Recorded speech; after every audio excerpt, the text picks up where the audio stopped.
क्या कहना चाहेंगी आप? एक एक करके झड़ी लगा दी इन्होंने।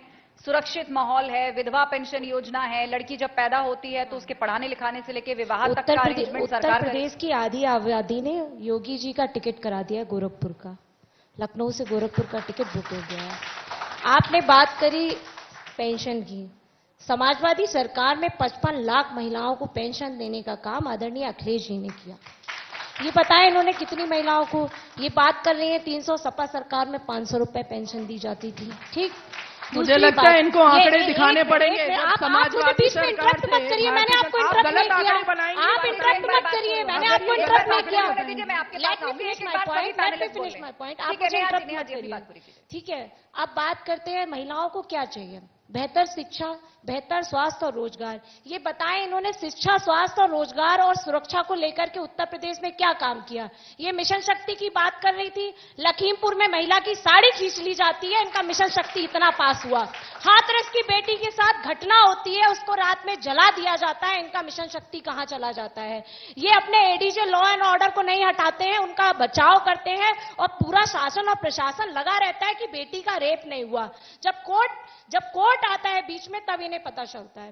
तो भारतीय जनता पार्टी का तो इतिहास ही यही रहा है कि जो बलात्कारी हैं, जो इस तरह इस चरित्र के लोग हैं, उनका बचाव करते हैं। शाहजहांपुर में भारतीय जनता पार्टी के पूर्व केंद्रीय मंत्री चिन्मय आनंद अपने कॉलेज में लड़कियों से मसाज कराते हैं और इन्हें शर्म नहीं आ रही, ऐसे मंत्रियों को ये लोग डिफेंड करते हैं। उन्नाव में कुलदीप सिंह सेंगर और भारतीय जनता पार्टी के विधायक, उन पर उन्होंने कोई एक्शन नहीं लिया और उस पर देख लीजिए आप किस तरह से उन्होंने बेटी के पिता को थाने में कुटवा करके हत्या कर दी। ये बताएं कहां इनका मिशन शक्ति थी, कहां इनका बेटी बचाओ बेटी पढ़ाओ। ठीक है, चलिए इस पर जवाब बेटी बचाओ बेटी पढ़ाओ की बात कर रहे हैं। 79% बजट इन्होंने अपनी एडवर्टाइजमेंट पे खर्च कर लिया और कह रहे हैं जन जागरूकता।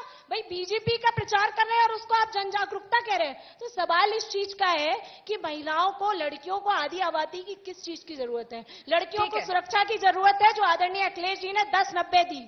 10-90 जैसी योजना अखिलेश जी लेकर के आए। बेहतर स्वास्थ्य के लिए हौसला पोषण मिशन लेकर के आए। ठीक है, आ रहे हैं, आ रहे हैं और योगी जी जा रहे हैं। का मौका मिलेगा, बहुत सारी बातें रखने का मौका मिलेगा, लेकिन मैं चाहूंगी उससे पहले प्रियंका गुप्ता जी भी बोले। प्रियंका जी, कांग्रेस कह रही है लड़की हूं, लड़ सकती हूं। 40% तक महिला उम्मीदवारों को टिकट देने की आप बात कर रहे हैं और अब तो प्रियंका गांधी जी ने यह भी कह दिया कि 40 नहीं 50% तक हिस्सेदारी लड़कियों की होनी चाहिए हर जगह, समाज में, नौकरियों में, सभी स्थानों पर। लेकिन आरोप यह भी लगते हैं कि जब कांग्रेस शासित राज्यों में महिलाओं पर अत्याचार होता है या कोई क्राइम होता है तो उस वक्त आपका यह एग्रेसिव रूप देखने को नहीं मिलता। मैं बहुत खुश हूं कि आज इस मुद्दे पर बात हो रही है, इस विषय पर चर्चा हो रही है कि महिलाओं को भी राजनीति में बराबरी का अधिकार देना चाहिए। क्योंकि मुझे नहीं याद है इससे पहले कब इस बात पर चर्चा हुई होगी कि राजनीति में महिलाओं को भी बराबर की भागीदारी या बराबर की साझेदारी देनी चाहिए। कम से कम आज चर्चा का विषय है और एक मुहिम बन चुका है। आज लड़कियां खुद से कह रही हैं कि वो लड़की हैं और लड़ सकती हैं। तो वास्तविकता यही है कि महिलाएं राजनीति में भागीदारी सुनिश्चित करना चाहती हैं और उनके अंदर जो गुण होते हैं वो करुणा, दया और ममता के होते हैं। जब वो राजनीति में आएंगी तो मुझे नहीं लगता कि राजनीति उतनी महिलाओं के लिए दूषित हो पाएगी जितनी अभी तक रही है। मैं समझती हूं कि जिस तरह से भारतीय जनता पार्टी ने महिलाओं का जो है बेटी बचाओ बेटी अभियान की बात अभी कर रही थी, तो उसका कितना % बजट इन्होंने प्रचार और प्रसार और पोस्टर पर खर्च किया है, वो मुझे लग रहा है कि वो 70% है।